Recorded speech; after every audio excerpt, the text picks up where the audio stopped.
আমরা কিন্তু জানি প্যাসেজের ব্যাপারটা, জানি আমরা প্যাসেজের ব্যাপারটা। সেটা হলো কি যে আমাদের সাধারণত বি ইউনিটে একটা প্যাসেজ থাকে, যে প্যাসেজ থেকে 5টা কোশ্চেনের অ্যান্সার করতে হয়, ইংরেজি প্যাসেজ। আর আপনার সি ইউনিটে সাধারণত প্যাসেজ আসে না, কিন্তু কখনো কখনো প্যাসেজ আসে। তবে প্যাসেজের আলোচনাটা আপনার যদি পরিষ্কার থাকে, সেটা বি ইউনিটে আসুক আর সি ইউনিটে আসুক, জাহাঙ্গীরনগর স্টাইলে প্যাসেজ আসবে। আছে প্যাসেজ পড়ার আগে কিছু সতর্কীকরণ আছে। সেটা হলো যে আপনারা দেখেন জাহাঙ্গীরনগর ইউনিভার্সিটির স্টাইলে কোশ্চেন করে, ঢাকা ইউনিভার্সিটির স্টাইলে কোশ্চেন করে। সো আপনি জাহাঙ্গীরনগর ইউনিভার্সিটির কোশ্চেনটাকে ঢাকা ইউনিভার্সিটির কোশ্চেনের সাথে মেলাতে যাবেন না, তখন দেখবেন জাওলাই গেছে। এটা মেলাতে যাওয়া ঠিক হবে না, ঠিক আছে? এটাকে আপনার কি করতে হবে, যে জাহাঙ্গীরনগর ইউনিভার্সিটির যে কোশ্চেন ব্যাংক আছে, এই কোশ্চেন ব্যাংক থেকে যে আমি এক্সাম্পলগুলো দেবো, এই এক্সাম্পলগুলো বিগত বছরের প্রশ্ন যেগুলো আছে এগুলো সলভ করবেন। পাশাপাশি আমি নিয়মিত আপনাকে প্র্যাকটিস দেবো প্যাসেজ বানিয়ে বানিয়ে। কারণ প্যাসেজের যে সোর্স অফ কোশ্চেন্সগুলো আছে, এগুলোকে সাধারণত সোর্স অফ কোশ্চেন্স বা আপনার প্যাসেজ কমন করে কিন্তু কোনো লাভ নেই যদি নিচের 5টা না মিলে। নিচে যে 5টা প্রশ্ন থাকে সেটা যদি না মিলে, তাহলে কিন্তু আমাদের ওইভাবে করে লাভ নেই। তো প্যাসেজের ক্ষেত্রে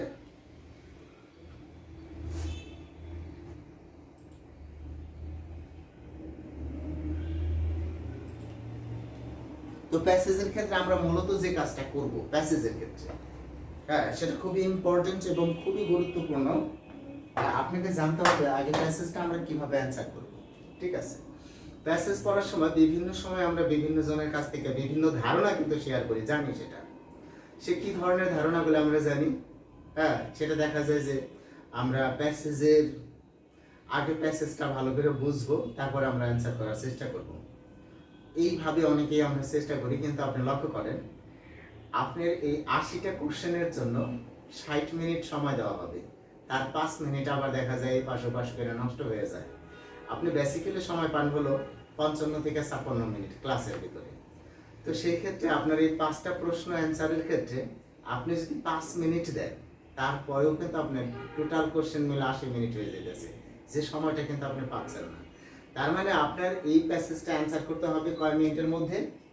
3 থেকে 4 মিনিটের মধ্যে। যদি আপনি পুরো প্যাসেজটা অর্থ করতে যান, তাহলে আপনি 3 থেকে 4 মিনিট দেখবেন এখানেই চলে গেছে, তখন আর কিন্তু হচ্ছে না। তো আপনাকে এখানে যে কাজটা করতে হবে ব্রাদার, যে আবার এরকম পরামর্শ আমরা শুনি যে আমরা প্যাসেজের প্রথম লাইনটা আগে পড়বো এবং শেষ লাইনটা পড়বো, তারপরে আমরা প্যাসেজ সম্পর্কে আমাদের একটা ধারণা এসে যাবে, বাস তারপরে আমরা প্যাসেজ অ্যান্সার করবো। কিন্তু প্যাসেজের একটা অর্থ আছে জানেন, পিরিয়ড অফ টাইম। এটা কিন্তু কালের পরিক্রমা, একটা সময়ের দিক নির্দেশনা দিয়ে থাকে। তো প্যাসেজটা যখন আমরা অ্যান্সার করব, অ্যান্সার করার সময় ফার্স্ট লাইনও পড়তে হবে না, লাস্ট লাইনও পড়তে হবে না, শেষ লাইনও পড়তে হবে না, কিচ্ছু করতে হবে না আপনাকে। প্যাসেজ কিভাবে অ্যান্সার করতে হয়, বিভিন্ন প্রতিযোগিতামূলক প্রশ্নের মধ্যে কি ধরনের প্যাসেজ আসে এবং সেই প্যাসেজটা কিভাবে অ্যান্সার করুন লাগে, তার মূল কৌশলটা আগে জানানো লাগে। মূল কৌশলটা আমি একবারে লিখে দিতেছি, দেখেন। সেটা হলো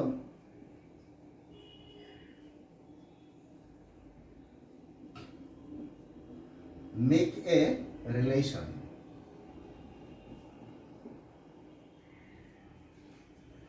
but not many.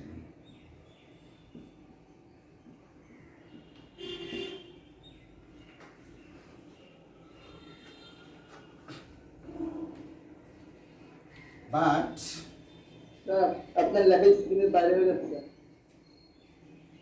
আমার লেখা স্ক্রিনের বাইরে চলে যাচ্ছে। এটা পুরো না পুরোটা। ঠিক আছে। ঠিক আছে তো স্যার।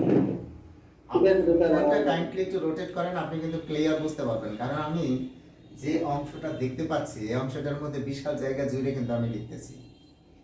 স্ক্রিনে ডাবল টাচ করেন। হ্যাঁ, স্ক্রিনে টাচ করলে তো হয়। মানে স্ক্রিন জুম হয়ে গেছে। but relation makes a good meaning.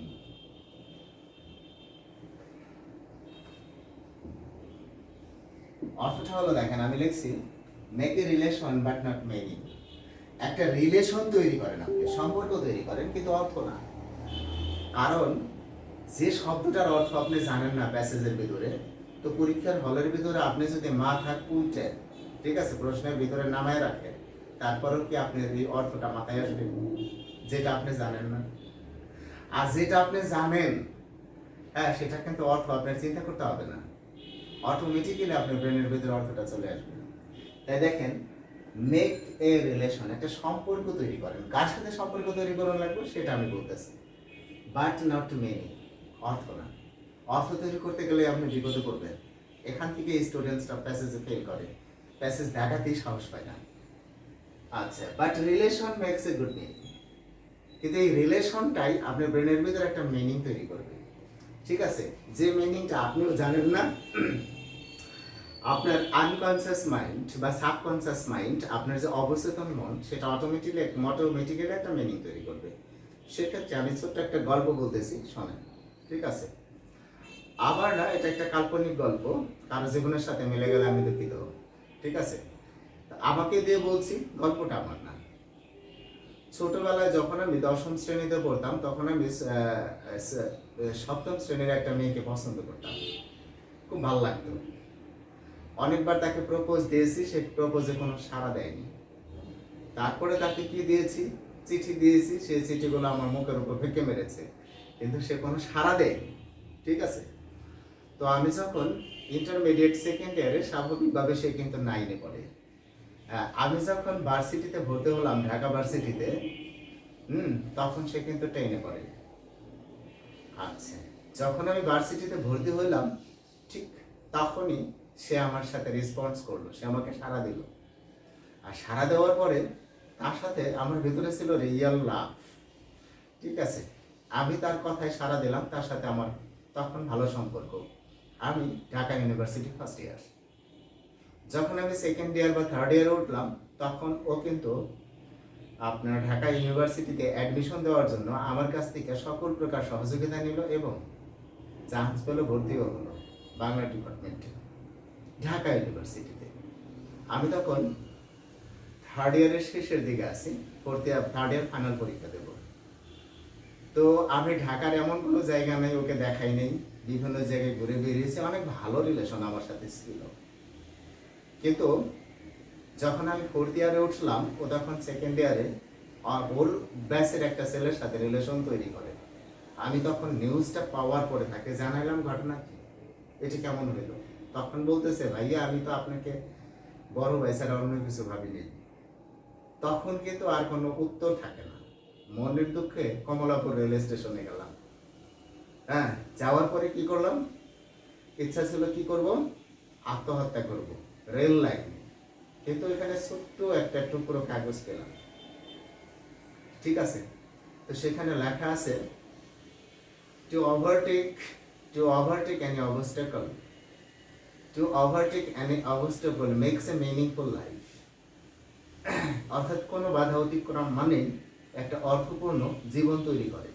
This means relation makes a meaning. তার মানে রিলেশন একটা মিনিং তৈরি করে, কিসের? Of life. Relation makes a meaning of life. Relation জীবনের একটা অর্থ তৈরি করে, বুঝে গেছে? তার মানে আমার কাছে মনে হলো যে এই রিলেশনটাকে যদি টার্ন আউট করে আমি জীবনের অর্থ খুঁজি, তাহলে দেখি কি করা যায়। আচ্ছা, তারপরে আমি মরলাম না, অনার্স মাস্টার্স কমপ্লিট করলাম, বিসিএস দিলাম, এটা করলাম ওটা করলাম, আমি সাকসেসফুল, ঠিক আছে? ওই একটা কাগজে, অর্থাৎ আমি আমার জীবনের অর্থ খুঁজে পেলাম। তার মানে কি, relation makes a meaningful life, relation makes a meaning, good meaning. এটাই আমি বুঝাইতেছি গল্প দ্বারা, গল্প কাল্পনিক। আচ্ছা, তাই এটি কিভাবে কেমনে তৈরি করে, এবং এই থিঙ্কিং এর উপরেই তারা কিন্তু প্যাসেজগুলো দিয়ে থাকে। আমরা এইচএসসি লেভেলে প্যাসেজ যেভাবে করেছি বা এসএসসি লেভেলে প্যাসেজ যেভাবে করেছি, ইউনিভার্সিটি লেভেলে প্যাসেজ কিন্তু ওই লেভেলের না, ঠিক আছে? এখানে তার চেয়ে বেশি স্ট্যান্ডার্ড, কিন্তু তার চেয়ে অনেক বেশি সহজ। স্ট্যান্ডার্ডও বেশি, সহজও বেশি, যদি আপনি রিলেশনটা বোঝেন। হ্যাঁ, এই রিলেশনটা তৈরি করার ফর্মুলাটা কি? এই ফর্মুলার মধ্যে আমরা পর্যায়ক্রমে আসছি। ফর্মুলার মধ্যে 1 নম্বরে দেখেন, এখানে যে ধরনের প্রশ্ন থাকে, প্রশ্ন থাকে হলো টাইটেল। টাইটেল মানে যে প্যাসেজটা আছে এই প্যাসেজটার শিরোনাম কি হবে, অথবা কিওয়ার্ড। কিওয়ার্ড শব্দের অর্থ মূল শব্দ, অথবা হেডওয়ার্ড। হেডওয়ার্ড শব্দের অর্থ কিন্তু মাথা শব্দ বা মূল শব্দ, এটাই বুঝাইতেছে। তার মানে এখানে থাকে আসলে প্যাসেজটা কি সম্পর্কে, হোয়াট অ্যাবাউট, মানে আসলে প্যাসেজটা কি সম্পর্কে এটা জানতে কিন্তু চান কোন কোন প্রশ্নের ভিতরে। এই একটা প্রশ্নের একটা ধরন, প্রশ্নের একটা ধরন। এখানে প্যাসেজটা টাইটেলটা কি জানতে চায়, কিওয়ার্ডটা কি, হেডওয়ার্ডটা কি, আসলে প্যাসেজটা কি সম্পর্কে এই বিষয়টা জানতে চায়, কিচ্ছু না।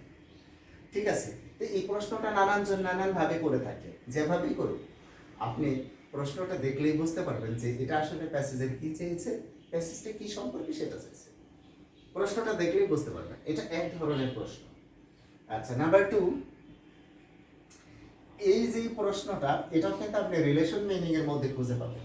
রিলেশন মিনিং, রিলেশন মিনিং দুটোর মধ্যে যখন রিলেশন তৈরি হবে তখন আপনি বুঝতে পারবেন।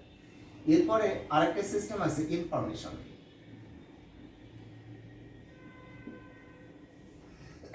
ইনফরমেশন মানে তথ্য। তথ্য বলতে মনে করেন একটা প্যাসেজের মধ্যে এইভাবে আছে, আচ্ছা আমরা বাংলাদেশে বাস করি, বাংলাদেশ একটি সুন্দর দেশ, live in Bangladesh, Bangladesh is a beautiful country.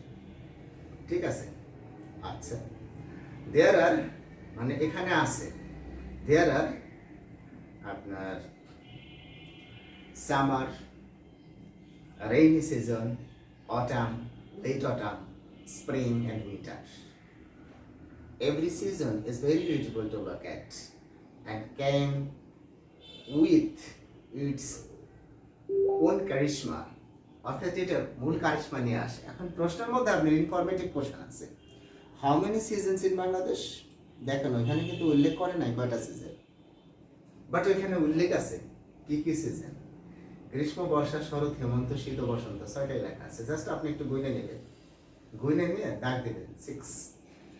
ঠিক আছে, তার মানে ইনফরমেটিভ যত কোশ্চেন আছে এই সমস্ত কোশ্চেন আপনার প্যাসেজের মধ্যে অ্যান্সার আছে। এই প্রশ্নগুলোর অ্যান্সার কিন্তু অন্য কোথাও নাই, আপনার কোনো থিঙ্ক করতে হবে না প্যাসেজ নিয়ে কোন জায়গা থেকে আসলো, কি আসলো। আর রিলেটেড বাক্যগুলো প্রশ্নের সাথে অপশনের সাথে রিলেশন, প্রশ্নের সাথে অপশনের সাথে রিলেটেড। এখন আপনার মাথায় আসতেছে অর্থই তো জানি না, রিলেশন তৈরি করুন কিভাবে, আরে জীবনের অর্থ কি আমি আগে জানছিলাম, তা তো না, রিলেশন তো আগে তৈরি হয়েছে, অর্থ তো পরে তৈরি হইব, অর্থ অর্থ আসবে, আসে। এরপরে আসেন আরেকটা প্রশ্ন আসে ভকেবুলারির দিকে। ভকেবুলারি, আচ্ছা ভকেবুলারির মধ্যে কি কি ধরনের প্রশ্ন আসে আমাদের? হ্যাঁ, ভকেবুলারির মধ্যে এখানে আসে সিনোনিমস। আচ্ছা, সিনোনিমস অথবা সরাসরি মিন্স কথাটা লেখা থাকে, এটা মানে কি? ঠিক আছে, এখন সিনোনিমস এর ক্ষেত্রে এখানে আপনি সবসময় লক্ষ্য করবেন এর আকার না, আকার।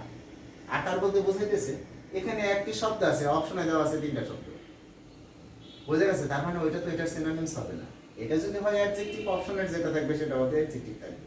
এটা যদি হয় নাউন, অপশনের যেটা থাকবে সেটাও কিন্তু নাউনই থাকবে। এখন একটা শব্দের সিনোনিমস লেখা সেটা আমরা এই অপশনে এ নাম্বারে মনে করেন 3টা শব্দ লিখছে, বি নাম্বারে 3টা শব্দ লিখছে, সি নাম্বারে 3টা শব্দ লিখছে, এভাবে যদি লেখে তখন কিন্তু তার হচ্ছে না। ঠিক আছে, তখন আপনাকে বুঝতে হবে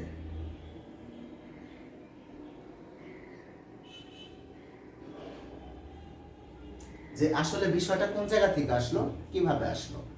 ঠিক আছে, অর্থাৎ সিনোনিমস মানে একটা শব্দ আসবে, এটা আপনাকে বুঝতে হবে, বেশি শব্দ কিন্তু আসবে না। অনুরূপভাবে অ্যান্টোনিমসও কিন্তু তাই।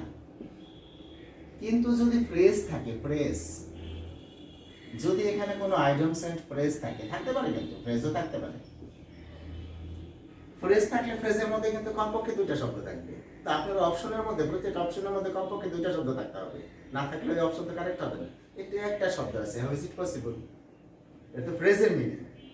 তো যাই হোক, ভকেবুলারি, সিনোনিম, অ্যান্টোনিমস আমরা কিভাবে অ্যানসার করব সেটাও আমি বুঝিয়ে দিতেছি, কিন্তু আমি আগে জাস্ট সাইডগুলো আপনাকে দেখাইতেছি যে কি কি সাইড আমার থাকে। আপনি কি এই 3টা উঠাই নিয়েছেন? জি স্যার।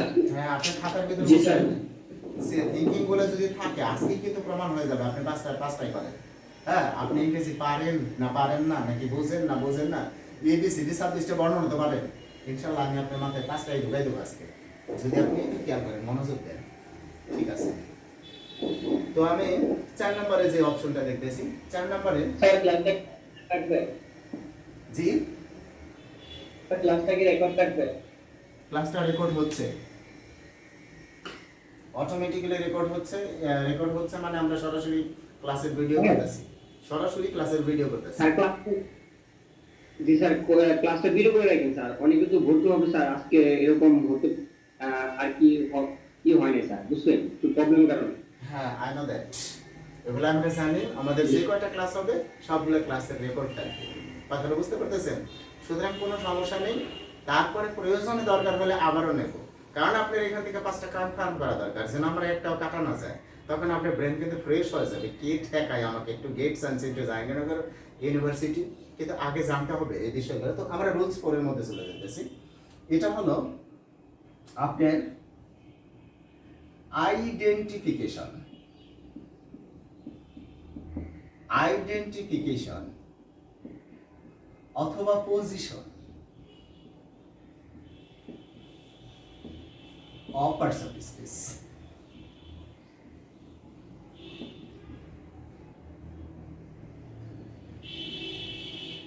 মানে অনেক সময় আপনারা এই বিষয়টা লক্ষ্য করছেন যে এরকম থাকে, কিন্তু বাক্যের মধ্যে একটা বাক্য উঠাই দিয়ে একটা শব্দের নিচে দাগ দিয়ে বলে দেয়, প্যাসেজে কিন্তু যে শব্দের নিচে দাগ দিয়ে বলে দেয়, অথবা একটা লাইনের ভিতরে একটা শব্দ আছে, কোনো এক জায়গায় প্যাসেজে আছে, বলে দিল যে 6 নম্বর লাইনে যে এই শব্দটা আছে, এই শব্দটা কি নাউন, অ্যাডজেক্টিভ, ভার্ব না অ্যাডভার্ব, অপশন দিয়ে দিল।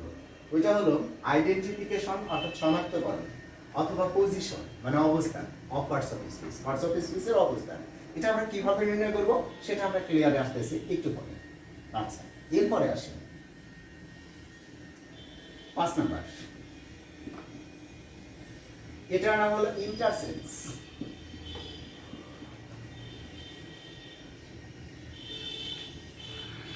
ইন্টারসেন্স অফ পার্টস অফ স্পিচ।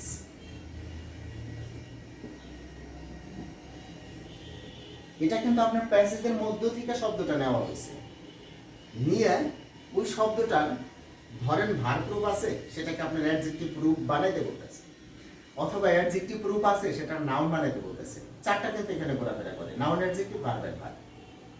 এই বিষয়গুলো একটু ঘুরাইতে বলতেছে, আর কিচ্ছু না। ঠিক আছে, যখন এইটা হচ্ছে তখন ওইটার নাম হলো ইন্টারসেন্স অফ পার্টস অফ স্পিচ, অর্থাৎ পার্টস অফ স্পিচের আন্তঃপরিবর্তন।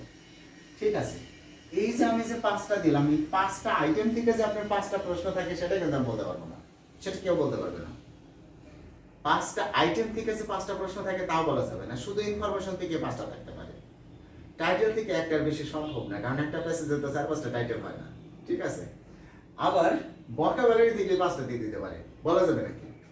আবার আপনার আইডেন্টিফিকেশন বা position of parts of speech এর মধ্যে থেকে 4-5টা দিয়ে দিতে পারে। অর্থাৎ মোট মিলে এই 5টা আইটেম থেকে 5টা প্রশ্ন হবে। কোন আইটেম থেকে বেশি হবে যে আমরা এটা বলতে পারবো না যে প্রত্যেকটা আইটেম থেকে একটা একটা থাকবে। হ্যাঁ, জেনারেলি প্রত্যেকটা আইটেম থেকে একটা একটা থাকবে। আচ্ছা, 1 মিনিট, আমি একটু কথা বলে নিতেছি, ডোন্ট মাইন্ড। হ্যালো, ওয়ালাইকুম আসসালাম। জি, ও আচ্ছা আচ্ছা আচ্ছা, হ্যাঁ বলেন।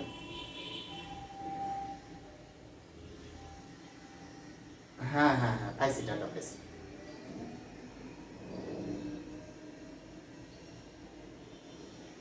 আচ্ছা ঠিক আছে, আমি ব্যাপারটা দেখবানি আন্টি, আমি এখন ক্লাসে তো, বুঝছেন না, পরে আমি আপনার সাথে কথা বলবো। হ্যাঁ আচ্ছা ঠিক আছে।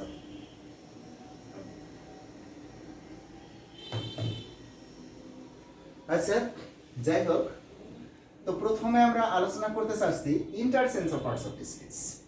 এই বিষয়টা সম্পর্কে আমাদের জানতে হবে, যে আমি নিজের দিক থেকে আলোচনা করে যেতেছি, আপনারা বোঝার চেষ্টা করবেন। Interchange of parts of speech কি? পার্টস অফ স্পিচের আন্তঃপরিবর্তন। আন্তঃপরিবর্তন মানে কি? যে একটার থেকে আরেকটায় রূপ নেওয়া। তো সেই ক্ষেত্রে আপনি যে কাজটা করবেন কিচ্ছু না, খালি চিহ্ন কয়টা মুখস্থ করবেন। নাউনের যে আমাদের কিছু চিহ্ন আছে, নাউন, ঠিক আছে, যেগুলো দেখলে আমরা বুঝতে পারি, কারণ এটা কিন্তু কোনটা আমি শিখতেছি খেয়াল করেন, interchange of parts of speech. এইটার সাথে কিন্তু identification of parts of speech মেলাবেন না। ঠিক আছে, এটার সাথে কতটুকু মিলবে সেটা আমি বলে দেবো, মিলবে পুরাটা না। দেখেন এখানে যদি কোনো শব্দের শেষে থাকে TION, SION, MENT, CE, CY, ITY, MESS, সাধারণত এই কয়টা সবচেয়ে বেশি কমন। যদি কোনো শব্দের শেষে এগুলা থাকে তাহলে আমরা ধরে নেব শব্দটা না। TION, SION, MENT, CE, CY, ITY, MESS। তবে আপনাদের জন্য ইনফরমেশন হলো যে আমাদের 01 নামে একটা সিট আছে, ঠিক আছে? সেই সিটের মধ্যে নাউনের 5টা স্টেপে বা 3টে স্টেপে সবগুলো চিহ্ন দেওয়া আছে, অ্যাডজেক্টিভের চিহ্নগুলো দেওয়া আছে, ভার্বের চিহ্নগুলো দেওয়া আছে, অ্যাডভার্বের চিহ্নগুলো দেওয়া আছে। সো আপনি যদি এই চিহ্নগুলো মুখস্থ করে ফেলেন তাহলে এইখানে আপনার দুইটা অপশন বেশি ক্লিয়ার হয়ে যাবে। একটা হলো ইন্টারসেন্স অফ পার্টস অফ স্পিচ আর একটা হলো identification of parts of speech. এটা আপনার ক্লিয়ার হবে, তবে পজিশন অফ পার্টস অফ স্পিচের ব্যাপারটা একটু আলাদা, ঠিক আছে? তো ওইগুলো আমরা লিংক দিয়ে দেবো PDF করে, প্রয়োজনে আমরা গ্রিন টাচ অ্যাডমিশন কেয়ারে আজই দিয়ে দিতে পারবো, পারবো না? দিয়ে দিলে বাস আপনারা ওইটা কি করবেন, ওইখান থেকে করে নেবেন। তারপর আমার এখানে বুঝিয়ে দিতে হবে অবশ্যই, ঠিক আছে? এখন আমি যদি এখান থেকে চলে আসি অ্যাডজেক্টিভ, দেখেন খুবই মজার জিনিস। এই যে ION যেখানে আছে এটা কি হবে? TIVE, SIVE, MENTAL অথবা শুধু AL, ঠিক আছে? IC, CIAL, OUS, FUL, ঠিক আছে? ABLE বা BLE যেটাই বলেন ইত্যাদি, এই কটা কিন্তু সবচেয়ে বেশি কমন অ্যাডজেক্টিভের ক্ষেত্রে। এই চিহ্ন কটা যে TIV, SIV, AL, IC, CIL, OUS, FUL, BLE, PLE, এই ধরনের চিহ্ন কটা সবচেয়ে বেশি কমন অ্যাডজেক্টিভের ক্ষেত্রে। আর দেখেন অ্যাডভার্বের ক্ষেত্রে, অ্যাডভার্বের ক্ষেত্রে কিন্তু আমরা মূল কথাটা জেনে নেব। সেটা হলো অ্যাডজেক্টিভ এর শেষে যদি LY যোগ করা থাকে ওটা অ্যাডভার্ব। কিন্তু এখানে একটা কথা আপনারা মাথায় রাখবেন, এটা কিন্তু অ্যাডভার্ব, অ্যাডজেক্টিভের শেষে LY। যেমন আমি যদি এখানে বলি টিভ, অ্যাটেন্টিভ, অ্যাটেন্টিভলি, অ্যাডভার্ব, ঠিক আছে? স্পন্টানিয়াস, স্পন্টানিয়াসলি, ওটা কি অ্যাডভার্ব, অ্যাডজেক্টিভের সাথে LY যোগ হইলে। কিন্তু ব্রাদার এইখানে একটা কথা আছে, যদি এই নাউনের সাথে কখনো LY যোগ হয়, নাউন প্লাস LY, সেটা কিন্তু আবার অ্যাডজেক্টিভ। যেমন এই চিহ্নগুলা ছাড়াও আপনার কিছু নাউন আছে, যেমন ফাদার, মাদার, সিস্টার, ব্রাদার, এগুলো তো নাউন, বিভিন্ন পদের নাউন। যদি আমি মাদার, এটা একটা নাউন, তার শেষে যদি বসাই LY, মাদারলি, ওটা অ্যাডজেক্টিভ, অ্যাডভার্ব না। লাইক, এটা একটা ভার্ব, এটা শেষে যদি আমি LY যোগ করি, লাইকলি, এটা কিন্তু অ্যাডজেক্টিভ, অ্যাডভার্ব না। অ্যাডভার্ব হলো অ্যাডজেক্টিভের শেষে LY যোগ করলে চিহ্নের ক্ষেত্রে এটা অ্যাডভার্ব, অন্য ক্ষেত্রে অন্য ধরনের অ্যাডভার্ব আছে যেটা নিয়ে আমরা বিস্তারিত ক্লাসে আলোচনা করব। আর চিহ্নের ক্ষেত্রে ভার্বের এখানে আরেকটা কম্বিনেশন আছে, সেটা চমৎকার কম্বিনেশন, যে ভার্বের শেষে অর্থাৎ কোন শব্দের শেষে এটা আপনি দেখবেন যে EN, ISE, IZE, FY, ATE, আচ্ছা দেখেন এইগুলো যদি কারো শেষে যোগ হয় সেটা অবশ্যই কি ভার্ব। এইগুলো যদি আপনি কারো শেষে দেখেন সেটা অবশ্যই ভার্ব। কিন্তু এখানে একটা কথা আছে, ATE আছে না, ATE, হ্যাঁ, এটা অন্য কোনো জায়গায় যদি যোগ হয় কোনো সমস্যা নাই, কিন্তু ATE যদি কখনো নাউনের শেষে যোগ হয়, ঠিক আছে, তখন কিন্তু এটা অ্যাডজেক্টিভ। যেমন আমি যদি এখান থেকে শব্দটা নিয়ে আসি অ্যাফেকশন, শেষে কি আছে? TION, যদি বলি অ্যাফেকশনেট, ওটা কিন্তু অ্যাডজেক্টিভ।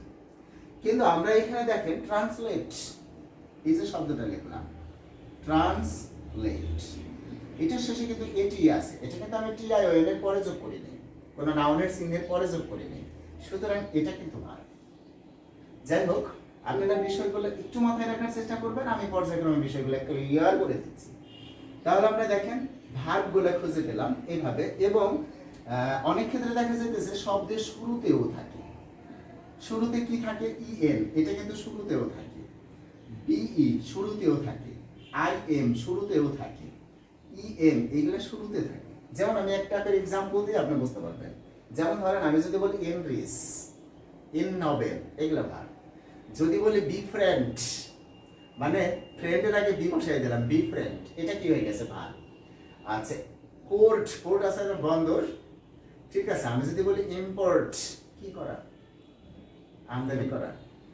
আচ্ছা, এরপরে আমি দেখেন এইখানে যে জিনিসটা আসতেছে সেটা কি ইএম, যেমন বেডার থেকে বিছানা, এমবেড শব্দের থেকে শায়িত হওয়া, শুয়ে থাকা, ঠিক আছে। হ্যাঁ, অনেক শব্দে অনেক সময় এই ক্ষেত্রে আমরা ইএক্স যোগ করি, ইএক্স, ঠিক আছে। ইএক্স মানেটা কি, যেমন ধরেন পোর্ট, ওটার আগে যদি আপনি এক্সপোর্ট বসাই দেন তখন কিন্তু বাইরে সরাই দিতেছেন, এক্স মানেই বাইরে। অথবা যদি আপনি এখানে ডিই যোগ করেন, ডিই অথবা আর ই, এগুলো কিন্তু শুরুতে যোগ করেন। ডিই মানে যেমন আপনি বললেন যে রিসিভ, এটা তো আমরা আগে থেকে জানি এটা একটা ভার, কিন্তু আপনি দিয়ে দিলেন ডিসি, এটাও কিন্তু ভার। ডিভেই, এটাও কিন্তু ভার। ডিলেট, এটাও কিন্তু ভার, ডি দিয়ে করতেছে। তারপরে রিভাইস, এটাও কিন্তু ভার। তার মানে এই যে দেখেন, এই চিহ্নগুলো কোন শব্দের আগে যদি আপনি দেখেন বুঝে বলে দেবেন ওটা ভার। এই শব্দগুলো যদি কোনো শব্দের পরে দেখেন আপনি কিন্তু বুঝে বলে দেবেন ভার। এগুলো হলো ইন্টারসেন্স। এখন এটা যদি আপনি লেখা হয়ে থাকে, আমি এখান থেকে একটা এক্সাম্পল দিলে আপনার কাছে ক্লিয়ার লাগবে। লেখা হয়েছে? জি স্যার। Thank you. আচ্ছা, এখন আপনি আসেন, আমি এগুলো একটু মুছে ফেলে দিয়ে একটা এক্সাম্পল দিতেছি আপনাকে এইভাবে। যেমন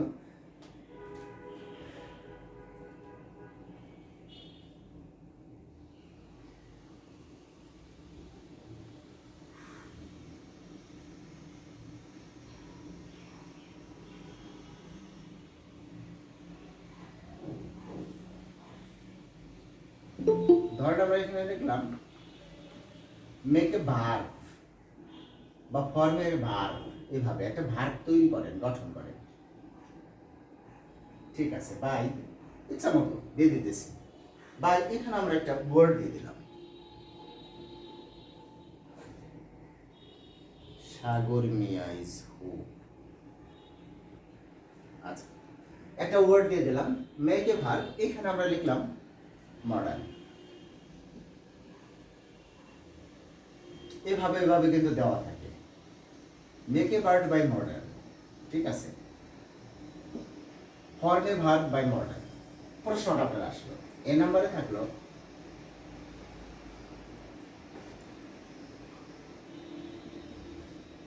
মডার্নাইজেশন, বি নাম্বারে থাকলো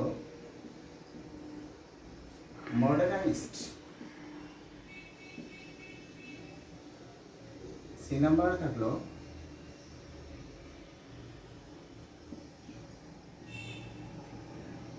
মডার্নাইজ,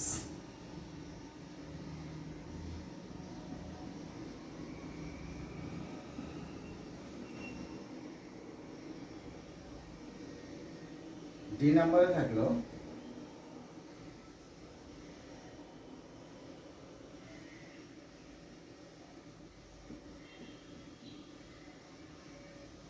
মডার্ন লাইফ, এরকম একটা কিছু দিয়ে দিল। আচ্ছা, এখন দেখেন আপনি কিন্তু এখানে প্রশ্ন বলা আছে, প্রশ্নটা বুঝতে হবে। ফর্মে ভার্ব, ফর্ম শব্দের অর্থ কিন্তু গঠন করো, ফর্মে ভার্ব একটি ভার্ব তৈরি করে, একটি ভার্ব গঠন করো বাই মডার্ন, মডার্ন দ্বারা একটা ভার্ব গঠন করে। এখন আপনি যখনই বুঝতে পারছেন ফর্মে ভার্ব, তখনই আপনি সঙ্গে সঙ্গে কি করবেন, ভার্বের চিহ্নগুলোর মধ্যে নক করেন, ইএন শেষে নাই, আইএসি নাই, তার মানে এটা হলো টিআইওএন অ্যাডজেক্টিভের নাউনের চিহ্ন, ডিই অ্যাডজেক্টিভের চিহ্ন, লাইক অ্যাডজেক্টিভের চিহ্ন, আইজেডই ভার্বের চিহ্ন। So C number correct. ইন্টারসেন্সটা কিন্তু ভোকাবুলারিতে এরকমই আসে, অর্থাৎ যখন আমরা ভোকাবুলারি সাইডে প্যাসেজের ক্ষেত্রে, অর্থাৎ জটিলতা আসে না, অনেক সহজতা আসে, আমরা অনেক সময় বুঝে সাথে পারি না। তো আমি এখানে আপনাকে যতটুকু দিলাম এতটুকু মাথায় রাখেন, আপনার জন্য ক্লিয়ার হবে। তবে পুরো গ্রামারের জন্য এখানে আরো অনেক কিছু শেখার আছে, ঠিক আছে, সেগুলো আমরা শিখবো পর্যায়ে। আচ্ছা, এরপরে আসেন position, identification of parts of speech অথবা position of parts of speech. দুইটি কিন্তু ইম্পর্টেন্ট, দুইটা 90% মিল আছে, ঠিক আছে? 90% মিল আছে, কিন্তু 10% মিল নাই। সাপোজ এখানে পজিশনটা কিন্তু ভেরি ইম্পর্টেন্ট, পজিশনটা, ঠিক আছে? সাপোজ আপনি মনে করবেন যে এরকম আমরা দিলাম,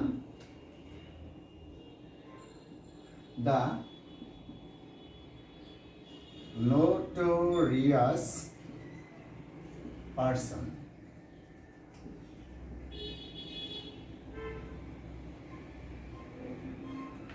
are hated by all. দেশের আমি এখানে নোটোরিয়াস এর নিচে দাগ দিলাম, দাগ দিয়ে বললাম যে the underlying word is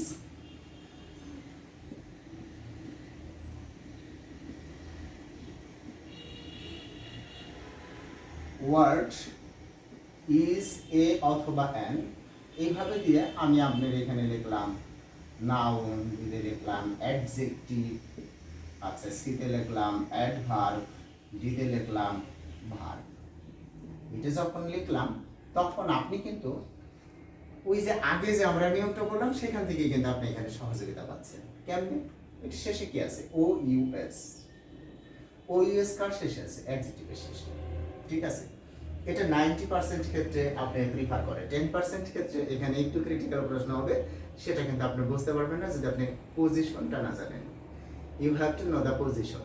পজিশনটা জানলে এখানে আর কোনো সমস্যা হবে না। আপনি দেখে দিয়েছি আমি পজিশনটা কি, আসলে অবস্থানটা। অবস্থানটা কি লক্ষ্য করবেন সবাই, যে এখানে আমাদের noun, noun phrase, noun clause সম্পর্কে একটা ভিডিও দেওয়া আছে, একটা না, ওইখানে ওই সিরিজে 10টা ভিডিও আছে, যেগুলো আপনি দেখলে এই বিষয়টা সম্পর্কে, পজিশন বিষয়টা সম্পর্কে একদম ক্লিয়ার হয়ে যাবে।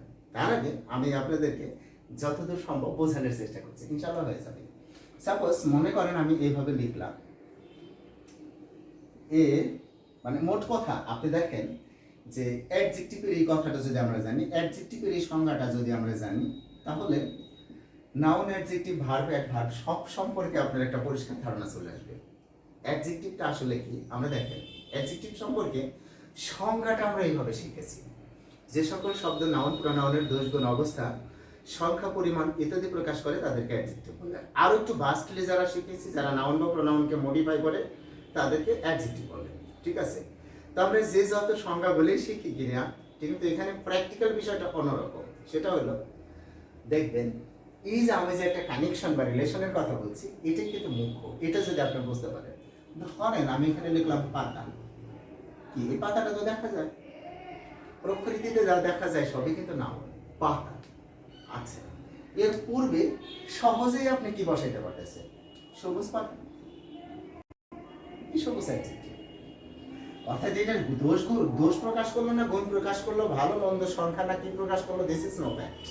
দেখুন এর সাথে এটা মিলে কিনা, আর সবুজ পাতা মিলে গেছে, সুতরাং এটা কি অ্যাডজেক্টিভ। আচ্ছা, অনুরূপভাবে আমি যদি এখানে লিখতাম যে বড় বড় পাতা, এই দেখেন বড় পাতা, বড় পাতা দুটি কিন্তু মিলে, সুতরাং দুটি কি অ্যাডজেক্টিভ। অর্থাৎ এই জায়গা থেকে আমি আপনাকে একটা এক্সাম্পল দিতেছি। মনে করেন যে আমি এখানে লিখলাম student, you all know that student is a noun, জানেন কিন্তু আপনারা সবাই এটা একটা নাউন। তো আমি এখানে লিখলাম a very স্টাডিয়াস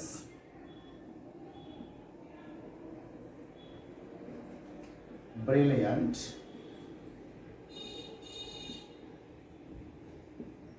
and honest student।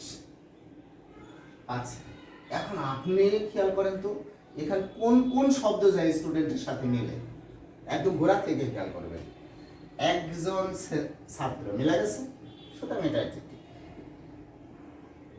খুব ছাত্র মিলে নাই, সুতরাং এটা অ্যাডজেক্টিভ না। পড়ুয়া ছাত্র মিলে গেছে, এটা অ্যাডজেক্টিভ।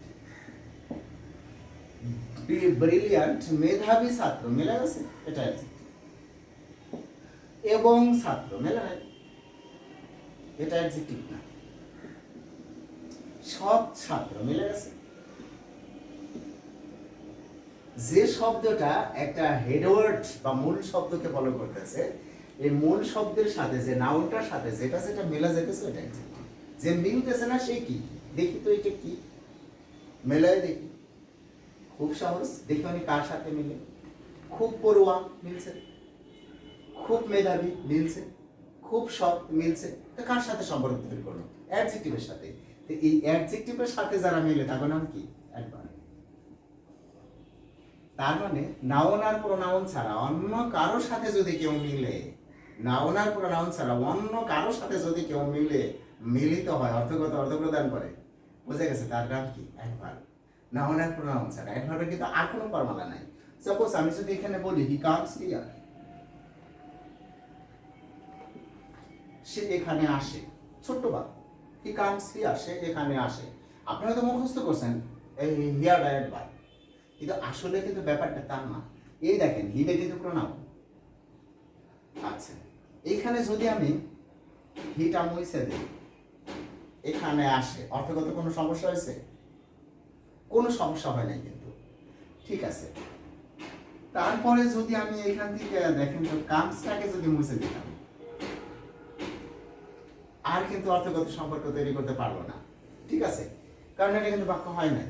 সুতরাং এই হিয়াটা সম্পর্ক তৈরি করছে কার সাথে? ভার্বের সাথে।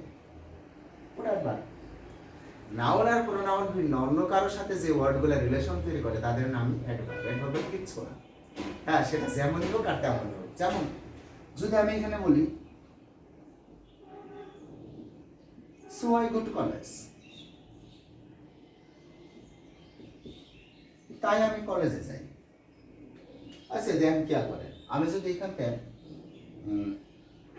ধরেন এখান থেকে গোটা মুছা ফেলাই দিলাম, তাই আমি কলেজে, নিল না? আচ্ছা ধরেন আমি এখানে গোটা আছে, আইটা নিচে মুছা ফেলাই দিলাম, তাই আমি, এখন আমি নাই, সমস্যা নাই, তাই কলেজে যাই, মিলে গেছে কিন্তু। আচ্ছা যদি আমি টু কলেজে মুছা ফেলাই দিলাম, তাই যাই, তাও কিন্তু মিলে গেছে। তার মানে দেখুন মিলতেছে কার সাথে, কার কার সাথে সম্পর্ক, এটাই কিন্তু রিলেশন। রিলেশনের কিছু না। তখনই আপনি বুঝতে পারবেন ওটার নামই কি? আমাদের অ্যাডভার্ব। তো আমার এখন আসলে এই যে এন্ড, দেখি তো উনি কার সাথে সম্পর্ক তৈরি করছে, দেখি। এবং একজন, এবং খুব, এবং পড়ুয়া, এবং মেধাবী, এবং সৎ, এবং ছাত্র, একটার সাথে সম্পর্ক তৈরি করে নাই। যে কারোর সাথে সম্পর্ক তৈরি করে না সে আসলে কি করে?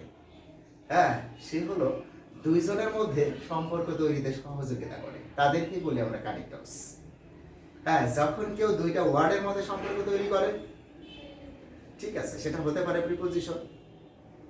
আবার দুইটা ওয়ার্ডের মধ্যে সম্পর্ক তৈরি করার ক্ষেত্রে ভূমিকা রাখে কেনা? কনজাংশন। ঠিক আছে, প্রিপোজিশন কনজাংশন এই বিষয়ে আমরা পরে আলোচনা করব। দেখেন এইখানে দেখেন এইটুকু মিলছে, মেধাবী এবং সৎ। তার মানে দুইটা অ্যাডজেক্টিভের মধ্যে সম্পর্ক তৈরি করছে। একই জাতের দুইটা জিনিসের মধ্যে যে সম্পর্ক তৈরি করে তার নাম কি? Adjective, sorry conjunction. হ্যাঁ, এরা কিন্তু আলাদাভাবে কারোর সাথে সম্পর্ক তৈরি করতে পারে না, দুইজনের মধ্যে একটা সম্পর্ক তৈরি করে দেয় ঘটকেরা, এরই কনজাংশন। এখন আসেন, এই যে আপনি যে পুরো বিষয়টা দেখলেন, এই পুরো বিষয়টার নাম কি? এই পুরাটার নাম কি? এই পুরাটার একটা নাম আছে। এই পুরাটার নাম আপনি কেমনে বলবেন? কোনো ব্যাপার না, আপনি দেখবেন যে এইখান থেকে অর্থ করবেন, অর্থ করে সবার শেষে কার অর্থটা আপনি বলতেছেন। একজন খুব পড়ুয়া, মেধাবী এবং সৎ ছাত্র, সবার শেষে অর্থ করবো কার বললেন? একটা নাউন। এই পুরাটার নাম নাউন ফ্রেজ। আচ্ছা আপনি যদি এই স্টুডেন্ট উঠাই দিতেন, দেখেন একজন খুব পড়ুয়া, মেধাবী এবং সৎ, এ কিন্তু মেলে না, এ বাদ গেল। খুব পড়ুয়া, মেধাবী এবং সৎ মিলে গেছে, কিন্তু লাস্টে কার অর্থ প্রদান হয়েছে? অ্যাডজেক্টিভ। সুতরাং এটার নাম কি? Adjective phrase. কিছুই না কিন্তু, অর্থাৎ শেষে যে থাকবে, শেষে যে থাকবে ওইটা কিন্তু ওই ফ্রেজই। যেমন ধরেন আমি এখানে বললাম হি কামস সো ফাস্ট। আচ্ছা দেখেন, সে খুব দ্রুত আসে। আচ্ছা, হি মুছে ফেলে দিলাম, ওই দ্রুত, খুব দ্রুত আসে, মিলে গেছে কিন্তু। আচ্ছা, এইখানে দেখেন ফার্স্ট এটাও কিন্তু আমার অ্যাডভার্ব, এটাও কিন্তু আমার কি অ্যাডভার্ব। আচ্ছা, আমি যদি এইখান থেকে এইটুকু চাই, ওইটা ফেলাই দিই, তারপরে এখন আমার কি হলো, সো ফার্স্ট আছে, সো অ্যাডভার্ব, এটাও অ্যাডভার্ব, লাস্টে আমার খুব দ্রুত, এই কথাটা যখন আমি বললাম খুব দ্রুত, ঠিক আছে, তো আমি লাস্টের শব্দটা কি পাইলাম, অ্যাডভার্ব। সুতরাং এটার নাম কি ফ্রেজ হবে, অ্যাডভার্বিয়াল ফ্রেজ। লাস্টে আমি যাকে পাবো অর্থগত হিসাবে, লাস্টে আমি যাকে পাবো তার নাম ফ্রেজ, যদি একাধিক শব্দ হয়। হ্যাঁ, আমরা এই বিষয়গুলো পরবর্তীতে আরো বিস্তারিত আলোচনা করব, তবে পজিশনটা জানানোর জন্য জাস্ট একদম ক্লিয়ার মাথায় এটা মাথায় রাখবেন, ভার্বের সাবজেক্ট হিসাবে যখন আপনি একটা শব্দ দেখেন সেটা নাউন অথবা প্রোনাউন, একাধিক শব্দ দেখলে ওটাই নাউন ফ্রেজ, ঠিক আছে। ভার্বের অবজেক্ট হিসাবে যখনই আপনি একটা শব্দ দেখতেছেন সেটা নাউন অথবা প্রোনাউন, একাধিক শব্দ দেখলে ওটাই নাউন ফ্রেজ, মানে ভার্বের আগে পরে, প্রিপজিশনের পরে একটা শব্দ দেখলে নাউন অথবা প্রোনাউন, একাধিক শব্দ দেখলে নাউন ফ্রেজ। এই যে আপনার কথাগুলো, এগুলো একটু খেয়াল করলে হয়ে গেল। এখন দেখেন নাউন ফ্রেজের মধ্যে কি আছে, লাস্টের নাউন, আগেরগুলো বেশিরভাগই অ্যাডজেক্টিভ, তবে সবগুলো যে অ্যাডজেক্টিভ হবে তা না। নাউনকে মডিফাই করতে পারলে অ্যাডজেক্টিভ, না পারলে কি। এখন আসেন, আমি ওই শব্দটাই, যে শব্দটা ব্যবহার করছিলাম নোটোরিয়াস, এইভাবে লিখলাম, দি নোটোরিয়াস মানে কুখ্যাত, ক্যান নট বি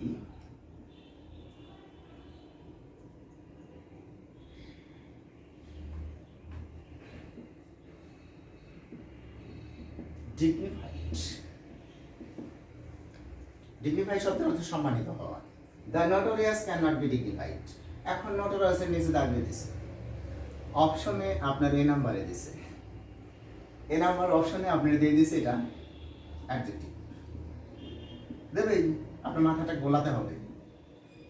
বি নাম্বারে দিছে কি, নাউন। আচ্ছা, সি নাম্বারে দিছে কি, ভার্ব। ডি নাম্বারে দিছে কি, অ্যাডভার্ব। আপনার পরীক্ষার হল থেকে নাচতে নাচতে বেরিয়েবেন। হ্যাঁ, এটা তো আমার ওইসেই কাটা যাই বই না, কিসের জন্য এই নাচুনি ডাবলে দিবেন, কারণ আপনি তো জানেন ওই ইউএস থাকলে ওটা কি অ্যাডজেক্টিভ। অ্যাডজেক্টিভ, আপনি কিন্তু এটা জানেন।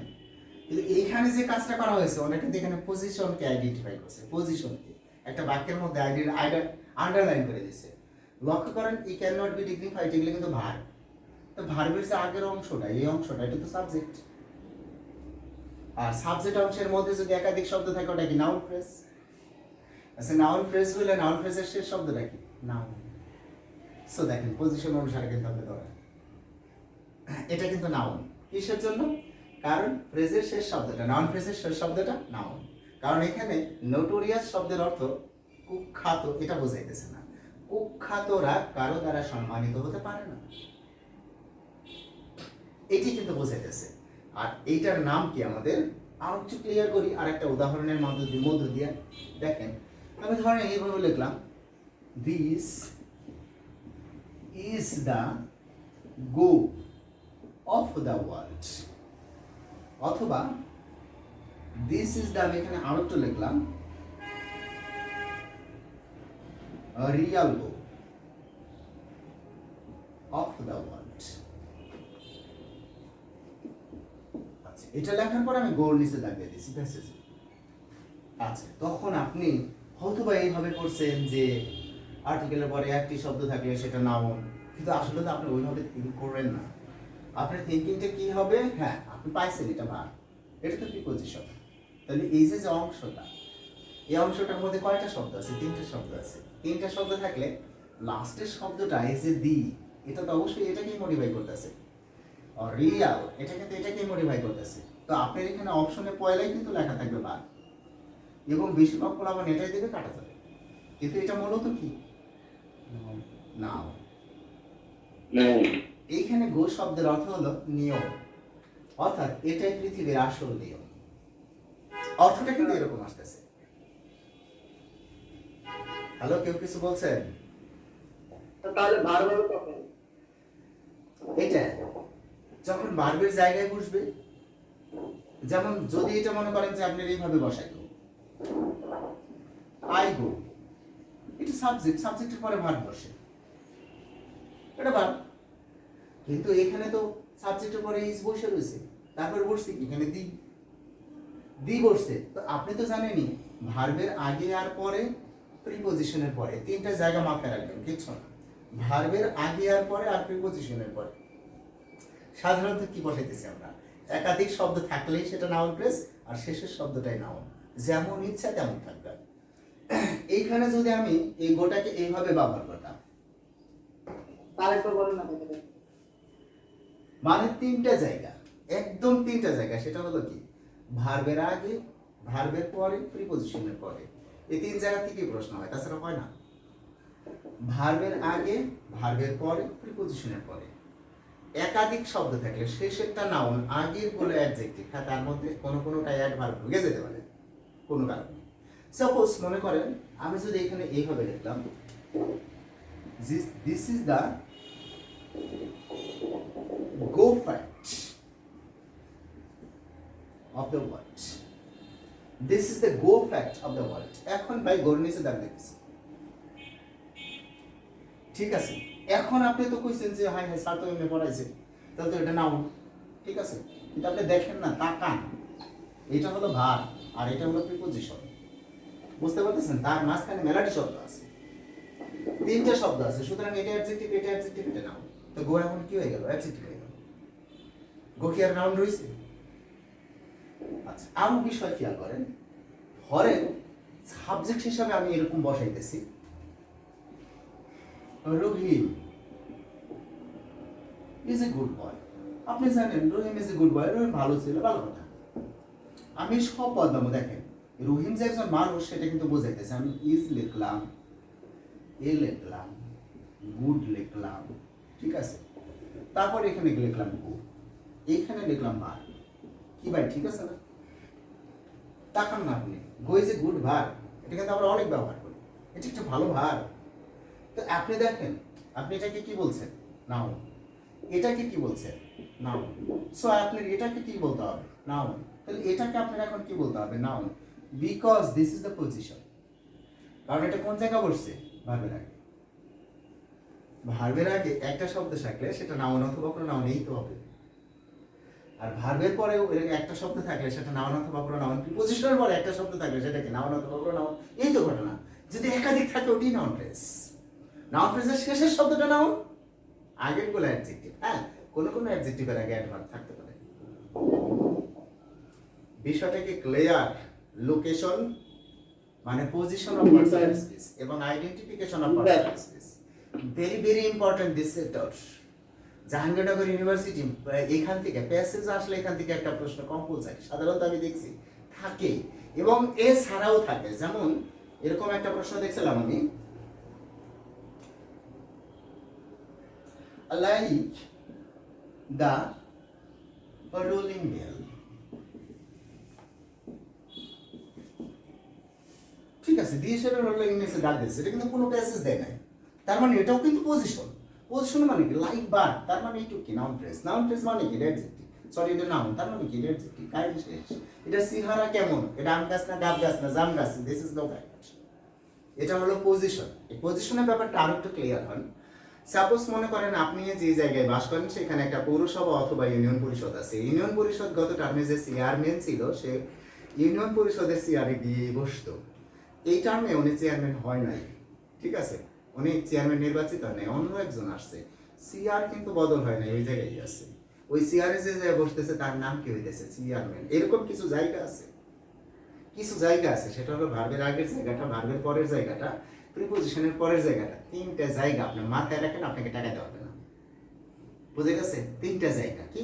একটা শব্দ বসলে ওটা নাউন বা প্রোনাউন, একাধিক শব্দ বসলে নাউন ফ্রেজ, সেটা নাউন আগে বলে অ্যাডজেক্টিভ। অ্যাডজেক্টিভের আগে কখনো কখনো অ্যাডভার্ব থাকতে পারে। এই যে ব্যাপারগুলো, এগুলো যখন আপনি ব্রেনের ভিতরে পরিষ্কার নিয়ে আসতেছেন তখন ক্লিয়ার হয়ে যাচ্ছে। তবে আমি যে ভিডিওগুলো দিয়েছি ওই ভিডিওগুলো আমি লিঙ্ক দিয়ে দেবো, ঠিক আছে, একটু দেখে নেবেন। Noun, noun phrase, noun clause, adjective, adjective phrase, adjective clause, brain clear হয়ে যাবে, একদম ক্লিয়ার হয়ে যাবে। তখন দেখবেন যে এই জায়গা থেকে অ্যান্সারের জন্য আপনার আর কোনো সমস্যা হচ্ছে না। অনেক পরিমাণ পানি আছে না?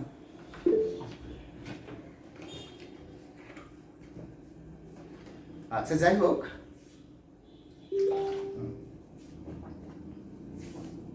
আমরা পরবর্তী টার্মে দেখতেছি একটু যে আমরা দেখলাম ইন্টারসেন্স অফ পার্টস অফ স্পিচ, আমরা দেখলাম identification of parts of speech, আমরা এখন দেখব ভোকাবুলারি। ভোকাবুলারি আরেকটা মজার জিনিস প্যাসেজের ক্ষেত্রে। আপনারা করেন কি, আপনাদের টার্নিং পয়েন্ট এবং ভুল পয়েন্ট কি জানেন ভোকাবুলারির? সেটা হলো আপনি ভোকাবুলারি যেটা পাইছেন ওটার অর্থ খোঁজার চেষ্টা করেন। আচ্ছা ভাই, আপনি যদি ওইটার অর্থ না জানেন, আদৌ কি ওইখানে মাথা কইটা যদি আপনি শেষ করেন, আপনি কি অর্থটা পাবেন? খুঁজে পাবেন না।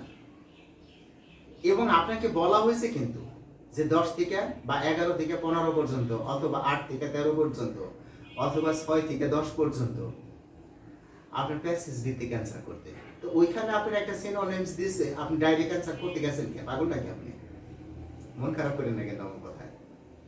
আপনি তো প্যাসেজ থেকে অ্যান্সার করতে বলছে, তাহলে আপনি কিসের জন্য ওইটার মধ্যে আপনার ব্রেনটা রাখছেন? অবশ্যই আপনি প্যাসেজে যাবেন।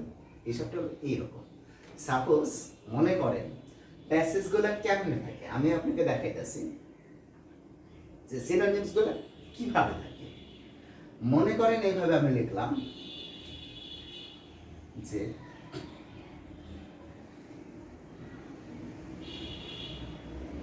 a vast collection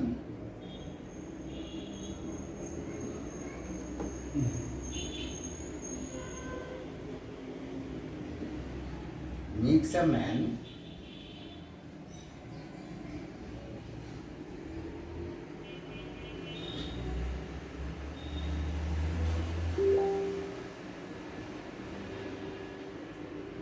moving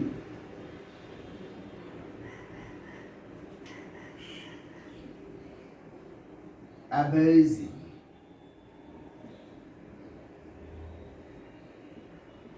and counseling.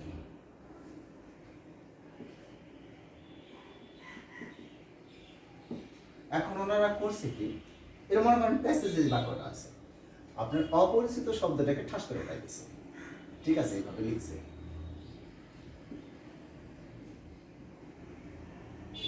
অ্যাবেজিং বা অ্যাবেজ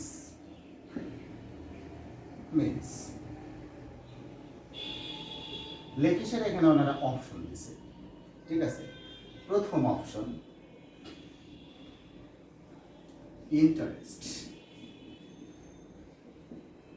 আচ্ছা, বিতে গেছে দিছে এ গুড ইনফরমেশন। সিতে দিছে